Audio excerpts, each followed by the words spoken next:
Welcome to the Workplace Minute, powered by H3HR Advisors and sponsored by WorkHuman. Thanks for joining me for a quick update on what's important in the world of work. My name is Steve Boese. Today in the Workplace Minute, what if I told you that one of the biggest trends shaping the future of work isn't AI or remote work or Gen Z entering the workforce? It's the fact that millions of Americans are working longer than ever before, and increasingly our economy depends on them. Let's dive in. Let me start with a question. If you could choose your ideal age to retire, what would it be? Maybe it's 55, maybe it's 62 or 65 or 70 plus. Or maybe retirement isn't something you think about much at all. For generations, Americans have carried a fairly simple version of working life. You go to school, you build a career, you work for 30 or 40 years, and you eventually retire. Retirement was often viewed as a kind of a finish line, a destination. It's the reward waiting at the end of a long career.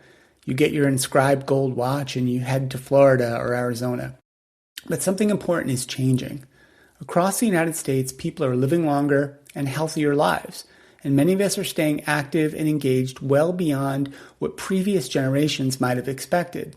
And at the same time, rising costs, longer life expectancies, changing retirement savings patterns, and evolving workplace opportunities are actually reshaping what retirement looks like. Increasingly, retirement's not an event, it's more of a transition. And for millions of Americans, work remains part of their lives much longer than traditional assumptions would suggest. The data tells an interesting story. According to the latest research from AARP's Longevity Economic Outlook, Americans aged 50 and older now represent roughly 123 million people, or about 36% of the entire U.S. population. And by 2060, that figure is expected to reach more than 157 million people and account for 40% of the population. But this is not simply just about the aging population, it's also about the aging workforce. Today, nearly 57 million Americans aged 50 and older are active participants in the labor force. In fact, the labor force made up of workers over age 50 has been growing more than 20 times faster than the labor force made up of younger workers since the early 2000s. And while growth among workers under 50 has been almost flat, older workers have become one of the most important sources of labor force growth in the entire country. Think about that for a moment. For years, much of the conversation about the future of work has focused on younger workers entering the workforce. We talk about Gen Z and early career talent and the workforce of tomorrow.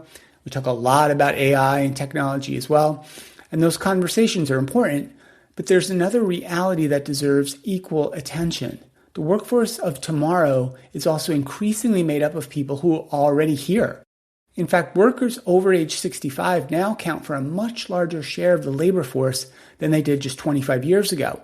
And that trend is expected to continue for decades. So why are people working longer? The answer is complex and multifaceted. For some people, it's simply a positive choice. They enjoy their work, they find purpose in it, they value the social connections, the intellectual stimulation, and the opportunity to continue contributing. A great example here could be the investor Warren Buffett, who worked full-time well into his 90s. Many knowledge workers today can remain productive far longer than previous generations whose jobs often demanded intense physical labor. For others, however, these decisions are driven by economics.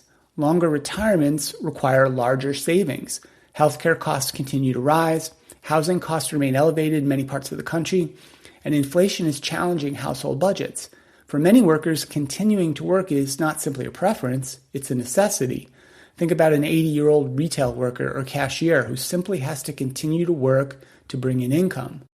And the reality is both of these stories can be true at the same time. What makes the discussion even more interesting is that older Americans are not just participating in the economy, they're also helping sustain it.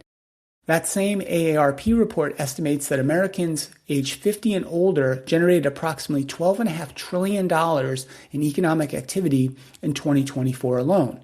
And that represents about 43% of the nation's GDP. If the economic activity generated by Americans over 50 were measured as its own economy, it would rank as the third largest economy in the world, behind only the US and China. And older adults also account for more than half of all consumer spending in the country. and they support millions of jobs across multiple industries. They pay nearly 60% of federal income taxes. And perhaps most importantly, they contribute enormous amounts of unpaid work through caregiving, volunteering, and supporting their families. The value of those unpaid contributions alone exceeds about $1 trillion annually. That reality challenges one of the most persistent misconceptions about aging in America. Too often, older adults are discussed primarily as the recipients of services, healthcare, or retirement benefits. But the data paints a different picture. Older workers and older adults are not just sitting on the sidelines of the economy, they're helping to drive it. And of course, more people working into their late 60s and 70s and beyond presents a set of challenges that many organizations have to face. As people work longer, organizations will need to think differently about age inclusivity. Physical changes associated with aging are real. Some jobs become more difficult over time.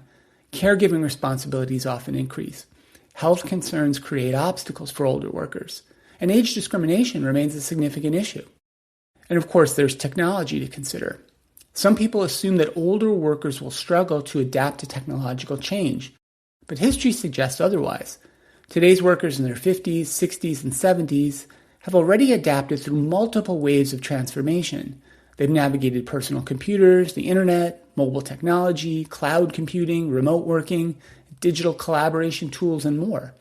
Artificial intelligence is certainly a major shift. But the challenge is not the age of a worker. The challenge is ensuring that workers of all ages have access to learning, development, and opportunities to build these new skills.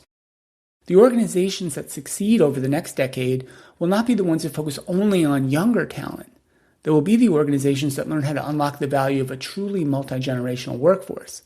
And that means investing in continuous learning. It means creating flexible work arrangements. It means support for caregivers. And it means eliminating age bias in hiring and promotion decisions. We all need to recognize that experience, judgment, institutional knowledge, and adaptability remain valuable business assets. And for individual workers, there are also some lessons that are important here. Career longevity increasingly depends on learning longevity.